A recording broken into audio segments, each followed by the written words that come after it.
Hello everybody, good to see you today and thanks for tuning in.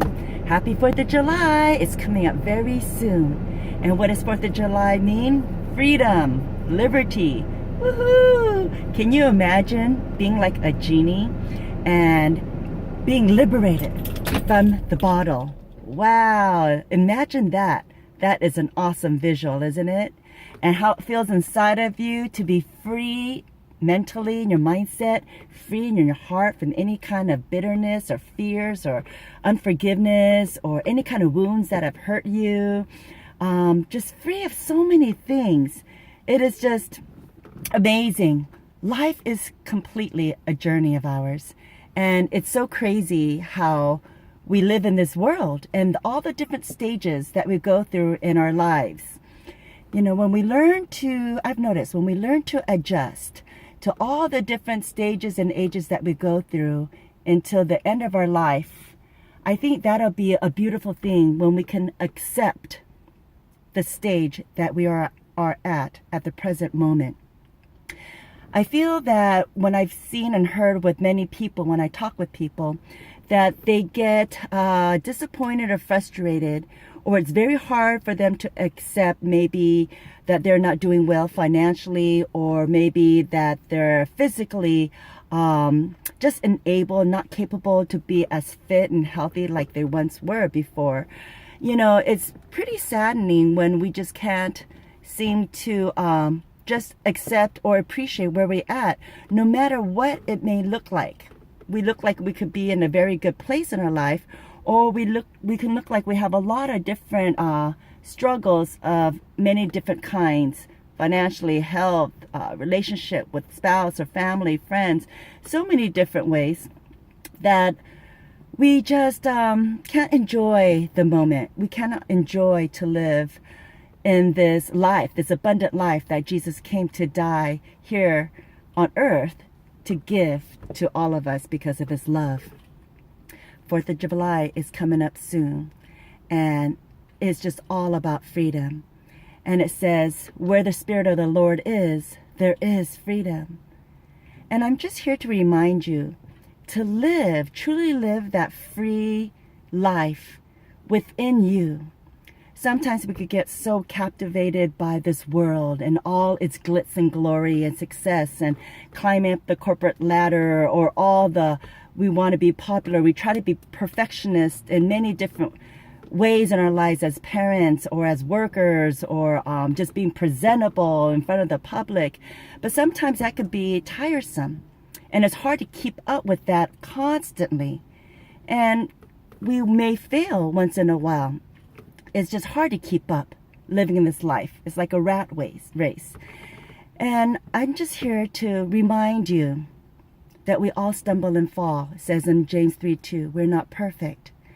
But I feel that if we can accept where we are at and get over the fear, face the fear, whatever it may be, fear of the worries, fear of the concerns of how our kids are going to be brought up in this world, fear of parenting well, fear of money, fear of losing our job, fear of losing our spouse. I mean, whatever kind of fear of the unknown that we may have, let's just face it head on and embrace it, and know that all things, bottom line, is going to be A-okay.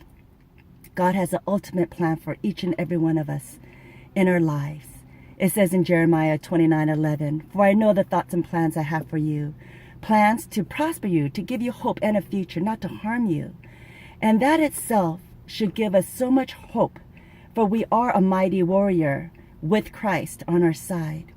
And I believe God, he just wants us to trust in him, to lean on him, to have faith and believe that he wants the ultimate best for us. You know, God, just think of a parade, like the Rose Parade. God sees the beginning of a parade and he sees the end. And sometimes as we're just standing on the stands, watching the parade, watching the marching bands go by, watching the horses go by and all the floats, we only see what's directly in front of us. And we can only look around horizontally. But I encourage you, let's keep our chin up and look vertically to God. And he is up there on a blimp or on a helicopter, and he is looking down at the parade. He sees the beginning of our life and the end. And we're just walking through, going through the process of living this abundant life. And He doesn't want us to waste our energy on the worries, the cares, and the concerns of this life that we have. He wants us to completely trust in Him, to set our minds on the things above, not to be conformed to the world and the fashion, but to renew our minds each and every day. And we have to train to renew our minds. Think of anything good, positive, noble, praiseworthy, excellent, anything good to train our minds. And that'll help us to enjoy each and every day, to be grateful with a thankful heart, and to help us to keep moving forward. We have to value our minds. And I'd like to share with you, some of you may know my mother has a mental illness. And my father, I cannot say enough about my father. He's a wonderful caregiver for my mother. She's had mental illness for like maybe 23 years or more. And what he tells me, he is such a dear, loving husband. What he tells me is that it's his purpose and his goal each and every day to make my mother smile, to make her laugh, because he knows the importance of our mindset. If he makes her laugh or enjoy any kind of moments and smile, it helps her mind and her spirit to be well and to be good and to flow in that good direction. But if she can easily get triggered in some kind of negative mindset and be bothered by ugly or negative voices within her, it can just get her in a very down spirit. And it makes it that much harder to be in a relationship with my father in the process. So he's been doing this for quite a while now. Each and every day, he tries to find something. It could be something big, it could be something small, just to make her laugh. My mother loves to go to Huntington Library, to the gardens. She loves nature. She loves beautiful flowers. She loves to go to Lake Arrowhead, Redondo Beach, anything that has to do with nature. So he just tries to get passes to go to Huntington Library or all these places. They are going to Las Vegas today because they want to check out inside the Bellagio Hotel. They have a botanical garden there. My mom, she just wants to see the beautiful nature of how they present that inside the Bellagio Hotel. So they're driving actually right now at this moment to Vegas and staying there for a week. But my father goes out of his way just to please her, to make her happy, to think of anything good for her environment, just to be good and well. And I use that as an example because the importance of our mindset is that crucial to live a good, healthy, everyday life. It says in John 10:10 that Jesus came to give us a life, an abundant life, but the enemy, he comes to steal, kill, and destroy us. And he wants to put anything that would distract us or tempt us or entice us to go in another ugly, bad direction. But Jesus, his whole purpose of dying on the cross is to give us the abundant life. And I just encourage you, please do not waste it. Do not waste this wonderful one life of ours, because life is very short, but use it to the fullest. To know God, to have that relationship with him, to seek first the kingdom of God, and everything else will be added unto us. He doesn't want us to have worries and concerns for the future and for paying this next bill or to, what's going to happen here or there. I mean, we could get consumed with all the worries, anxieties, and fears that is lurking at us and staring us right in the face. But please remember, set our minds on things above, renew our mindset, and seek first the kingdom of God and his righteousness.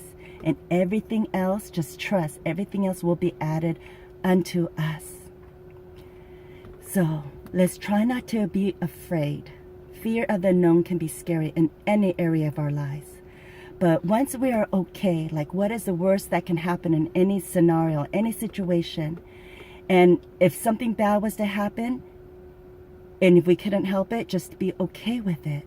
Knowing and trusting that God has a bigger picture, a bigger plan and purpose, whatever that may be, whatever that may look like. Maybe to build our character, maybe it's to build our faith in him, maybe he wants a closer relationship with him, whatever it may be, to trust, lean on God, have confidence in God, that he sees the parade. He knows our life from the very beginning through the end. And instead of looking horizontally in fear of what's going on, or get so worried or consumed by any kind of negativity, let's try to quickly erase it out of our minds, any kind of negative spirit, and intentionally, on purpose, proactively replace it with anything good that's going to make us smile and laugh, just like what my father does for my mother, and has helped her to be in such good spirits and to help her mind just flowing very well. And she loves God, and she loves to glorify God, and to see her smile, what a beautiful, priceless thing. So I hope something that I said today may help to encourage you. And with 4th of July coming up, it's all about freedom. And I said before, where the Spirit of the Lord is, there is freedom. And we, our bodies, are the holy temple. God's Spirit lives inside of us. Let's activate His Spirit, because within our hearts there will be peace, love, joy, and freedom. And let us continue to daily walk and enjoy this beautiful, abundant life and all the relationships, and have that heart of gratitude, and be set free like a genie from the bottle. Just be liberated. Oh, what a feeling. God bless you. I'll see you next week, and I hope something that I said may encourage your heart today, or put a little smile in your spirit. I'll see you next week, and please subscribe to my channel. Thank you so much. Goodbye.